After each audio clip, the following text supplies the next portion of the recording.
کہ جب تو خطاب کرتا ہے یہ تجھے پشت دکھا کے چلے جاتے ہیں. جب تو خطاب کرتا ہے یہ تجھے پشت دکھا کے چلے جاتے ہیں. پتہ یہ چلا قرآن نے موت اور حیات کا معیار قرار دیا محمد کو. جو نبی کی آواز پہ لبیک کہے وہ زندہ، اور جو نبی کی آواز سن کے چلا جائے وہ مردہ.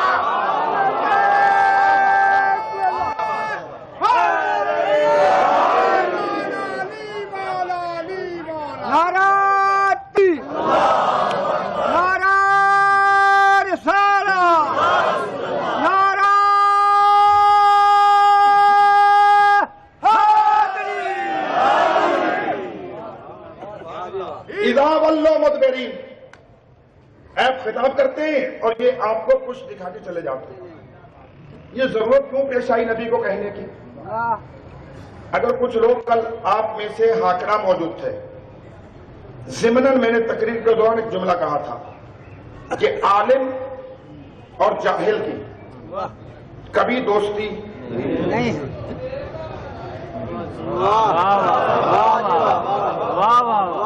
آپ لطف لے نہ لیں، میں ضرور لطف لے رہا ہوں. عالم اور جاہل کبھی دوست ہو ہی نہیں سکتے اگر مولا کا معنی دوست ہے.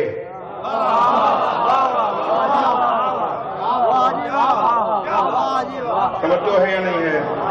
بات پہنچ گئی؟ زیادہ وضاحت کی ضرورت تو نہیں ہے کہ ولی کے معنی کروں کہ ولی کتنے معنی میں استعمال ہوتا ہے.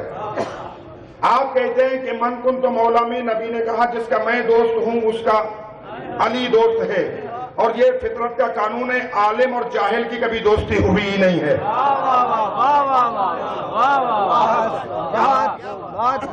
اس لیے نہیں ہوتی کہ جاہل عالم کا دشمن ہے، عالم جاہل کا ہمدرد ہے. تکرار کر رہا ہوں کسی مطلب پہنچانے کے لیے، ورنہ میری عادت نہیں ہے اپنے جملوں کا تکرار کرنا.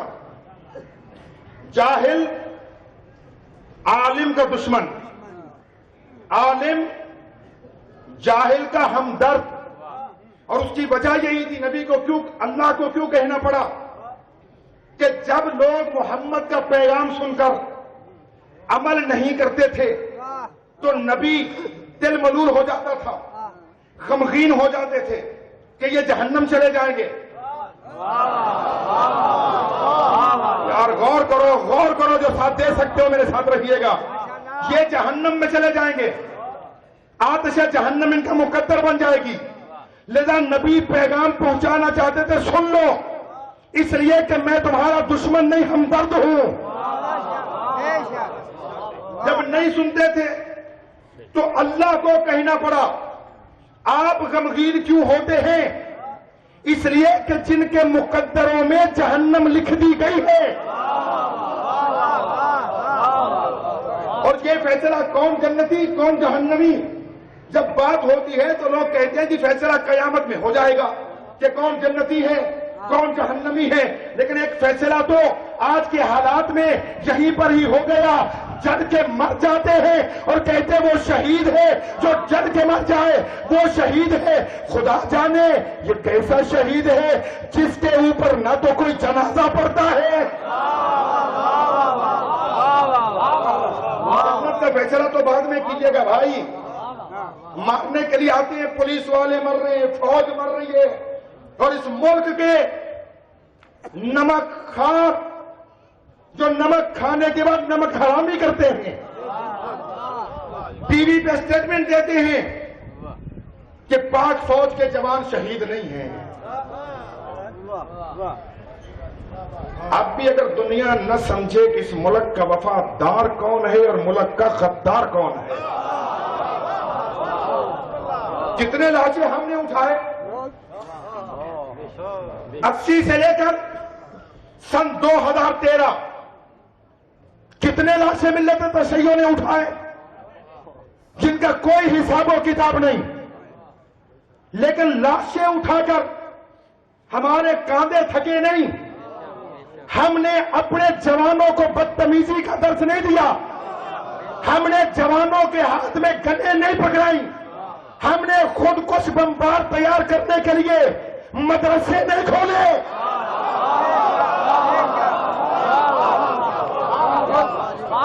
سوچ کے کہہ رہا ہوں، معلوم ہے مجھے ایجنسیاں سن رہی ہیں، پریس سن رہا ہے، موویز بن رہی ہوں گی، ریکارڈنگ سنیں اور سنائیں ملک کے غداروں کو، اس لیے کہ ہماری تو تینت میں ہے، جس کا ایک دفعہ کھا لو اس کے وفادار رہو۔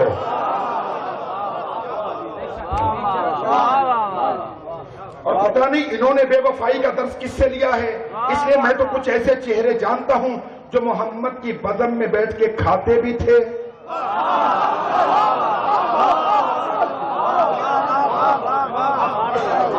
تاریخ کو میں بالکل پردوں میں لپیٹ کر آپ کے سپرد کرنا چاہ رہا ہوں۔ تو کہا موت اور حیات، مردہ صرف وہ نہیں ہوتا جس کی روح قبض ہو جائے، نہیں بلکہ کچھ دنیا کے اندر زندوں میں چلتی پھرتی لاشیں ہوتی ہیں کہ جو حقائق کا ادراک نہ کر سکے۔ تو قرآن ہے معجزہ، بات کہاں پہ تھی؟ قرآن معجزہ ہے، کس کا معجزہ؟ مصطفیٰ کی نبوت کا۔ عیسیٰ کا معجزہ کیا تھا؟ مردوں کو زندہ کرنا۔ عیسیٰ چلے گئے، مردے ہیں زندہ نہیں ہوتے۔ معلوم یہ ہوا کہ جب معجز نما چلا جائے گا معجزہ ختم ہو جائے گا۔ اب اگر محمد مر چکا ہے، خدا کرے بیدار رہنا، خدا کرے تھوڑا بیدار رہنا، آپ کہہ رہے محمد مر چکا، اب بلانے کا کوئی فائدہ نہیں۔ قرآن ہے معجزہ، اور معجزے کی زندگی مرہون منت معجز نما کے۔ اگر قرآن قیامت تک جائے گا تو ماننا پڑے گا محمد قیامت تک زندہ ہے، یا اگر محمد زندہ نہیں ہے پھر مانو اس قرآن کو زندگی دینے والا کوئی محمد پردے غیبت میں۔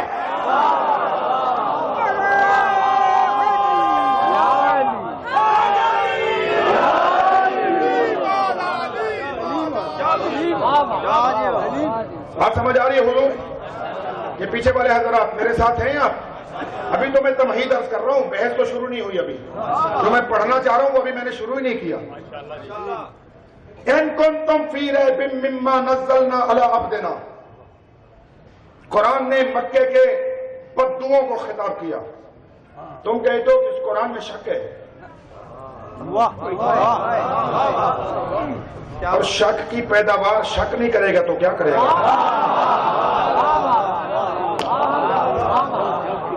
ہر لفظ کی تشریح نہ مجھ سے مانگا کریں آپ، میں تو پتہ نہیں اپنے جذبات کو کیسے کیسے کنٹرول کر کے آپ کے خدمت میں عرض کرتا ہوں۔ وَإِلَّا زبانیں تو ہمارے منہ میں بھی ہیں، ان مادر پدر آزاد گمنام شجرے والوں کو چپ کرانا ہمیں آتا ہے، لیکن ہم چاہتے ہیں کہ اس مادر وطن کا امن ہماری وجہ سے خراب نہ ہو۔ توجہ ہے؟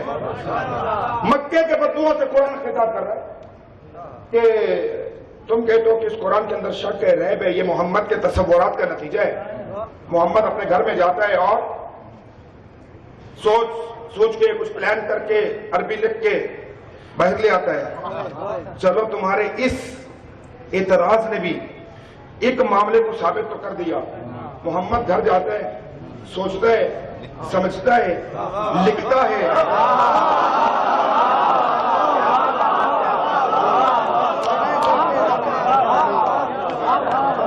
اتنا تو طے ہو گیا۔ تم نے کہا گھر جاتا ہے، سوچتا ہے، اور سوچتا وہ ہے جس کی عقل صحیح ہوتی ہے۔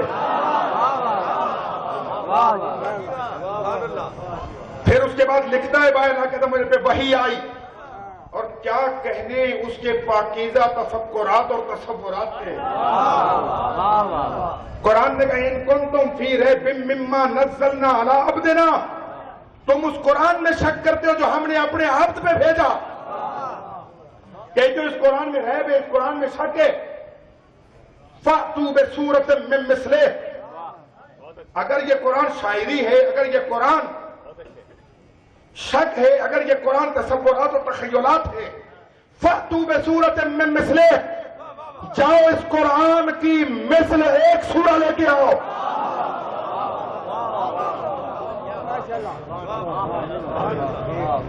فَأْتُوا بِسُورَةٍ مِّن مِّثْلِهِ، جاؤ اس قرآن کی مانند ایک سورہ لے آؤ. اور 3 چیلنج ہیں قرآن کے. پہلا چیلنج کہا اگر تم کہتے ہو قرآن افترا ہے، اس قرآن کی مثل لاؤ. جب عاجز آ گئے تو قرآن نے کہا چلو پورا قرآن نہیں، 114 صورتیں نہیں، 10 ہی لے آؤ. 10 بھی نہیں، قرآن فاتو بے صورت، ایک صورت لے آؤ جو اس کی مثل ہو. اور پھر اوپن کر دیا وَادْعُوا شُهَدَاءَكُمْ مِن دُونِ اللَّهِ، اپنی مدد کے لیے اللہ کو چھوڑ کے جسے بلانا چاہتے ہو بلا لو. اپنی مدد کے لیے جسے بھی بلانا چاہتے ہو خدا کے سوا بلاؤ.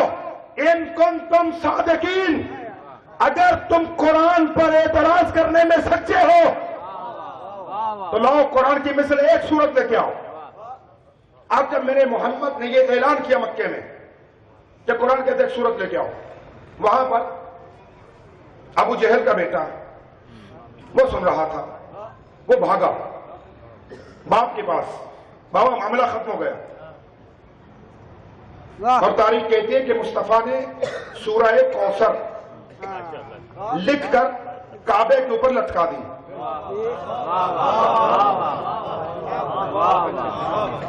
تب بہت بڑی سورہ بقرہ کی طرح کی سورہ نہیں، سورہ کوثر کی طرح لے آؤ.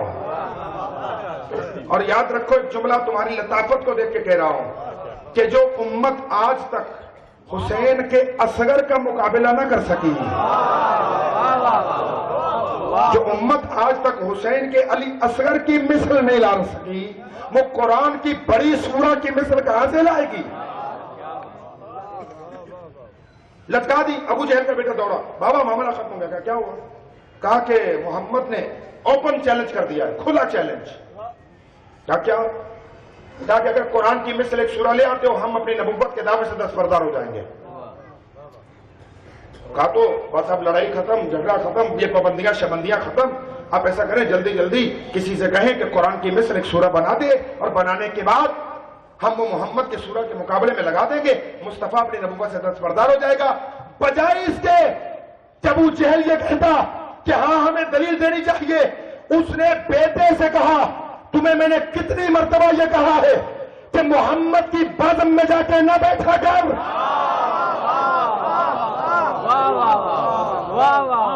کتنی مرتبہ میں نے تجھے کہا ہے محمد کی بزم میں جا کے نہ بیٹھا کر، اس لیے کہ محمد کی زبان کلام میں ایسا اثر ہے جو بندے کو گھیر لیتا ہے. پتہ یہ چلا کہ حق والوں کی محفلوں سے بندوں کو روکنا ابو جہلوں کی پرانی عادت.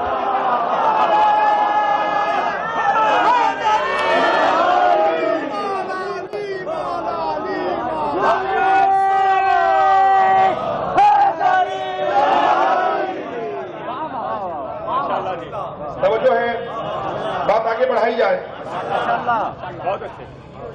یہ پیچھے والے آخری محلہ جو بیٹھا ہوا ہے ساتھ ہیں میرے آپ دوست، ریب ہے، شک ہے اس قرآن میں اگر تو اس کی مثل ایک سورہ لے آؤ، زیادہ نہیں، ایک سورہ اس قرآن کی مثل لے آؤ، ہم اپنے دین سے دستبردار ہو جائیں گے. اور آج میں بھی یہاں پر ایک چیلنج کر رہا ہوں، اور مجھ سے پہلے سہیل بھائی وہ منظوم کر چکے ہیں. پوری امت مسلمہ پر مکتب جعفریہ کا ایک خادم ہو کر سوال کر رہا ہوں، تم علی کی مثل لے آؤ، ہم مذہب سے دستبردار ہو جائیں گے.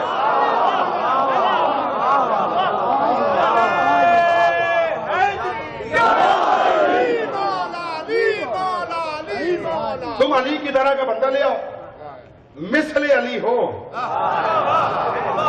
نام کا علی نہ ہو، اس لیے کہ ہم ناموں پہ بھولا نہیں کرتے. توجہ رہے. اگر قرآن میں شک فاتو بے صورت، آج نعرے لگا چکے، آپ ذہن میرے ساتھ مل گئے، اب میں بحث شروع کر رہا ہوں۔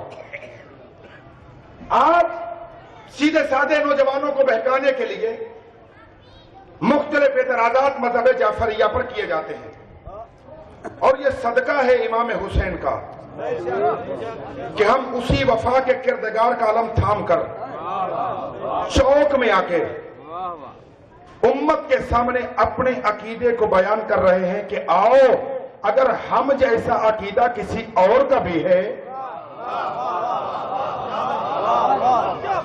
کھلی باتیں، میں بالکل اوپن ماحول میں بات کر رہا ہوں، کوئی کمرے میں بیٹھ کے بات نہیں کر رہا ہوں، اسپیکر پہ بیٹھا ہوں، مجھے معلوم ہے آواز کہاں کہاں تک جا رہی ہے۔ اعتراض کیا جاتا ہے کہ شیعہ لوگوں کا قرآن پر ایمان نہیں ہے، شیعہ قرآن کو مانتے ہی نہیں ہے، اور جب یہ چونکہ قرآن کو نہیں مانتے اس لیے شیعوں کے اندر حافظ قرآن بھی کوئی نہیں ہوتا، اور ساتھ ہی کہہ دیتے ہیں دیکھو شیعوں کی بزم میں نہ جانا ہے۔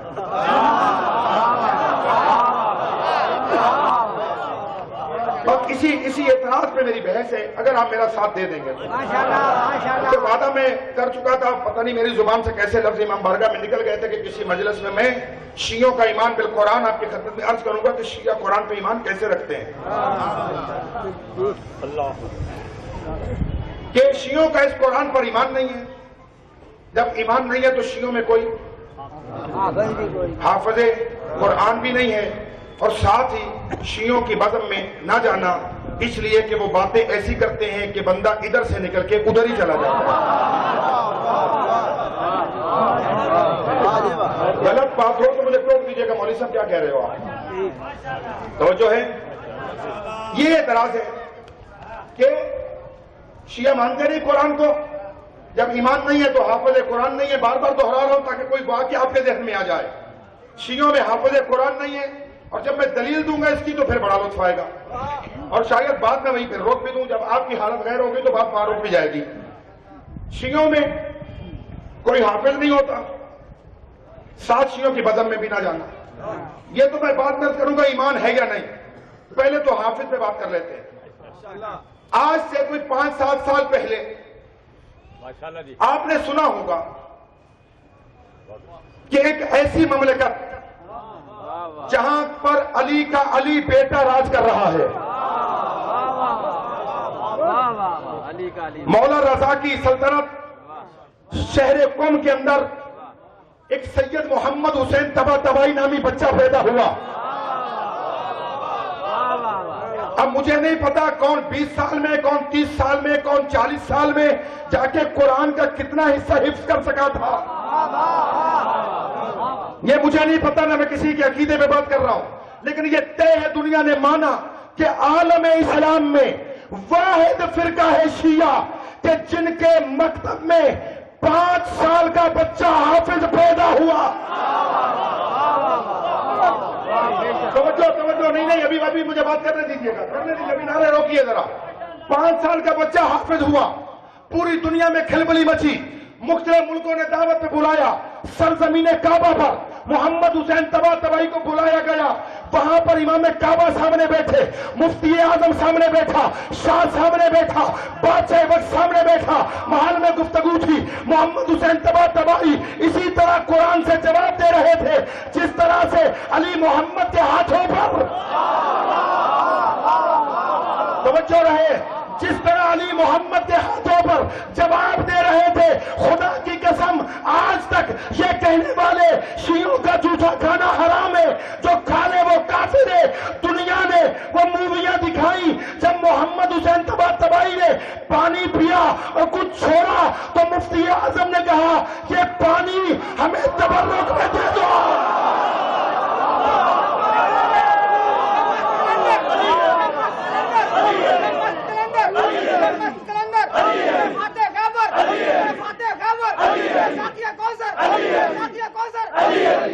بولے بابا بولے، کیوں پریشان ہے؟ بولے آپ۔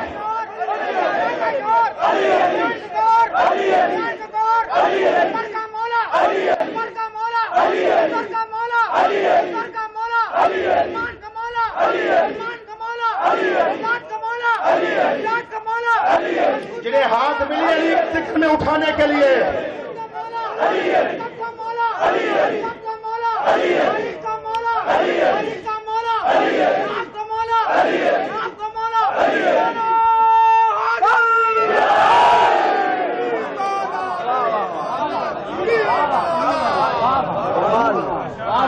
حافظ نہیں ہوتے، یہ بات طے ہے، ہم میں اندھا کوئی حافظ نہیں ہوتا۔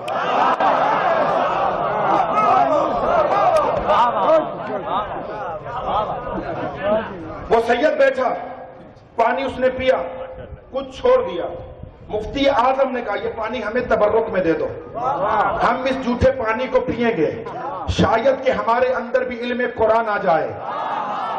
ہائے ہائے میں کہہ گیا، بہت کچھ کہہ گیا، بہت کچھ کہہ گیا ہوں۔ اذان گرامی توجہ چاہتا ہوں، یہ ہم پانی آپ کا جھوٹا پئیں گے۔ اے مفتی اعظم، یہ بچہ شیعہ ہے، صرف شیعہ نہیں ہے، اس کی رگوں میں دوڑنے والا خون علی کا ہے، تو جس کے 1400 سال بعد آنے والے بچے کے جھوٹے پانی میں اتنا اثر ہو کہ مولوی حافظ قرآن ہو جائے، خدا جانے اس علی کا مقام علم کیا ہوگا۔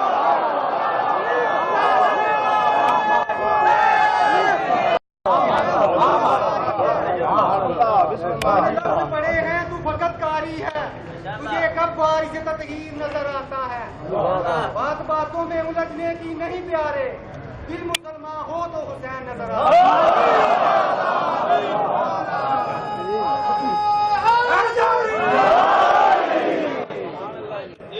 بات پڑھائی جائے آگے۔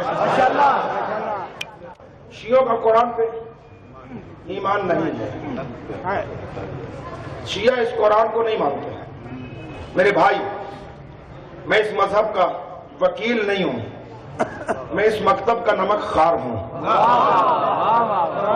میں نے چوکھٹ زہرا سے رزق کھایا ہے۔ مذہب جعفریہ کا ہر عقیدہ روز روشن کی طرح واضح ہے۔ ہم نے کبھی اپنے کسی عقیدے پر پردے نہیں ڈالے۔ ہم زلجنا بنانے پہ ایمان رکھتے ہیں تو چوکوں میں لے آتے ہیں، ہم علم کو چومنا ثواب سمجھتے ہیں تو لے آتے ہیں۔ اب چلو رک جاتا ہوں، تمہاری محبت کی خاطر جملہ کہتا ہوں۔ لوگ کہتے ہیں کہ اسے کیوں چومتے ہو، اسے کیوں چومتے ہو؟ توجہ رہی، اسے کیوں چومتے ہو؟ میں تمہیں دلیل تاریخ سے دیتا ہوں۔ مولا صادق کا زمانہ ہے، ایک صلوات بھیجے محمد آل محمد کا۔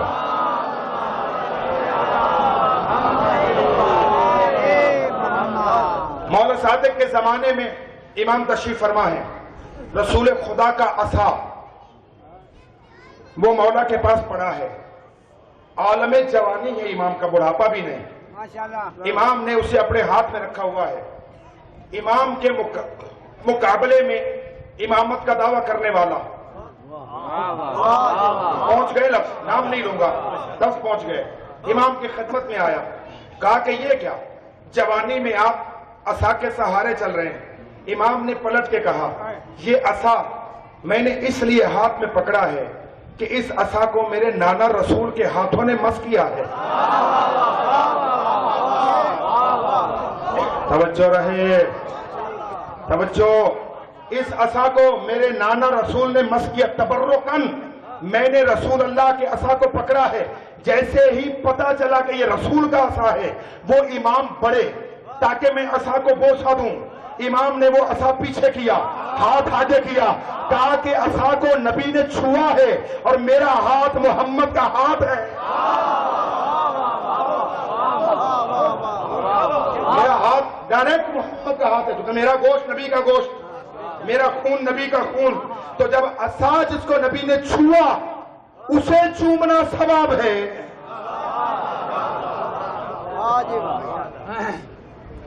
تو میرے بھائی، ہمارا جو بھی عقیدہ ہے ہم اس پہ کبھی پردہ نہیں ڈالتے۔ ہم آذان میں علی ولی اللہ کہنا اپنے ایمان کا جز سمجھتے ہیں، لذا 5 وقت ہماری آذان ایک ہی رہتی ہے۔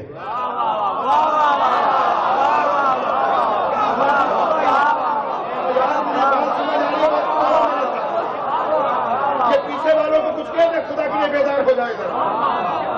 5 وقت ہم آذان ایک ہی دیتے ہیں۔ لوگ کہتے تم تو 3 دیتے ہو، چلو مان لیا 3 ہی دیتے ہیں لیکن دیتے تو ایک جیسی ہیں.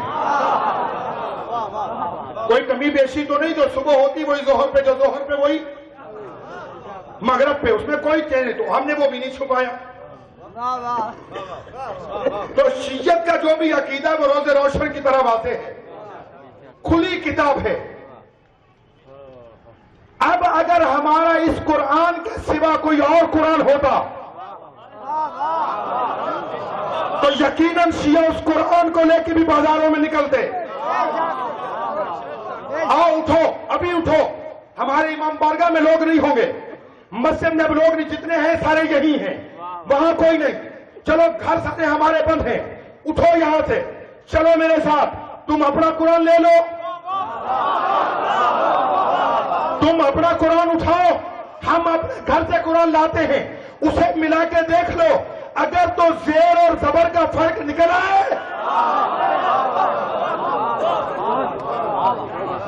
تو ہم مذہب چھوڑ دیں گے.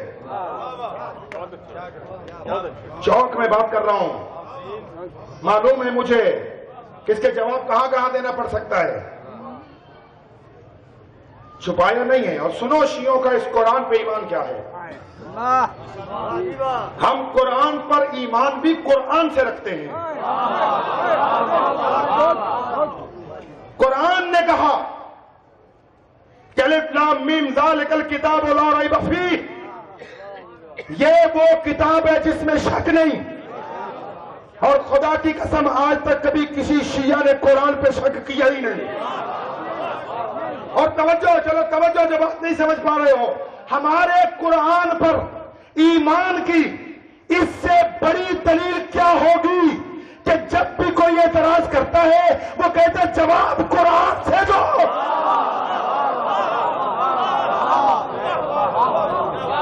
اب بھی کوئی اعتراض کرتا ہے تو جواب قرآن سے دو, جواب قرآن سے دو. ماتم قرآن سے ثابت کرو, سلطنہ قرآن سے ثابت کرو. اور اگر میں نے سلطنہ قرآن سے ثابت کر دیا, سورہ عادیات تو پڑھی ہے نا, والعادیات سبحن والموریات قدحن فالمغیرات صبحن فاثرن بہ نقعا.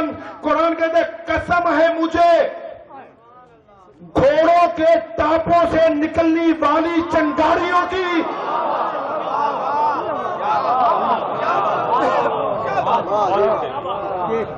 قسم والعادیات زبان, قسم ہے مجھے گھوڑے کے پاؤں سے نکلنے والی چنگاریوں کی. فاثرن بہ نقعا, اور دوڑنے کے بعد جب گھوڑوں کے نتنوں سے سانسوں کی آوازیں نکل رہی تھیں, قرآن کہتا مجھے ان سانسوں کی قسم.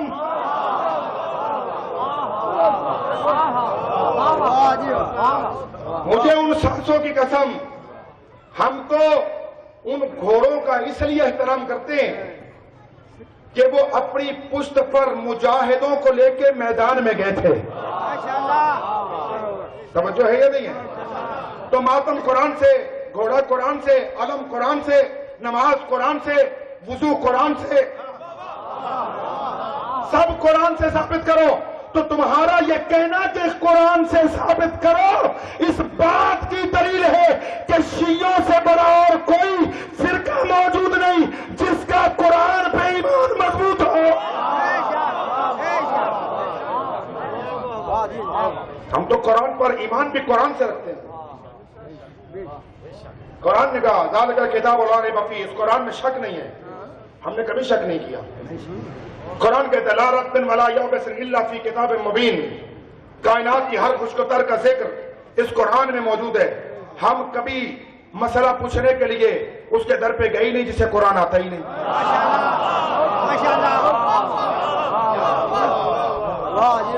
بہت توجہ, بہت توجہ چاہتا ہوں, بہت توجہ چاہتا ہوں. ہم کبھی اس در پہ نہیں جھکے جہاں قرآن نہ ہو. قرآن نے کہا کائنات کی کوئی بڑی سے بڑی چھوٹی سے چھوٹی چیز نہیں کہ جو اس قرآن میں موجود نہ ہو. اور جب اس قرآن کے مفسر نے منبر پہ بیٹھ کے کہا تھا پوچھ لو مجھ سے جو پوچھنا ہے, تو ہم نے اس وقت علی سے اپنی پگ کے پیچ نہیں پوچھے. اور خدا کی قسم, خدا کی قسم,